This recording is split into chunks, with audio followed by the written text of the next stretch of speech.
బొట్ట నాగేశ్వర గారికి గట్టిగా చప్పిస్ట్ కానీ అంటే సింగర్గా నాకు తెలీదు.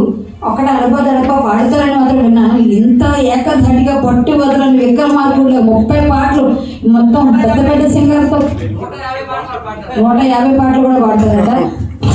సరే అయితే మార్నింగ్ మొదలు పెట్టి సరే చేద్దాం ప్లాన్. ఆయనకి గట్టిగా కరతాళ ధ్వనులు కావాలి, సరిపోదు. ఈ పాప మన విశాఖపట్నానికి మళ్ళీ పేరు తీసుకొస్తారు. మా ఉమా కూతురు, మా సింగర్స్ జ్యోతి గారు, ఉమా అందరం కలిసి చాలా పాడాము రోషన్ వాటిలో. అద్భుతమైన సింగర్ అవుతుంది. కొమ్మ ఉయ్యాల అదేనా పాడి చెప్పారు.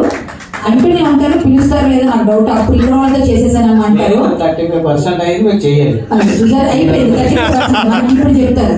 మేము రవం అనే సినిమా తీసామండి, ఆల్రెడీ ఆహాలో ఉంది, దయ్యం సినిమా, మీరు కూడా చూడొచ్చు. నేను ప్రొడ్యూసర్గా మారాను.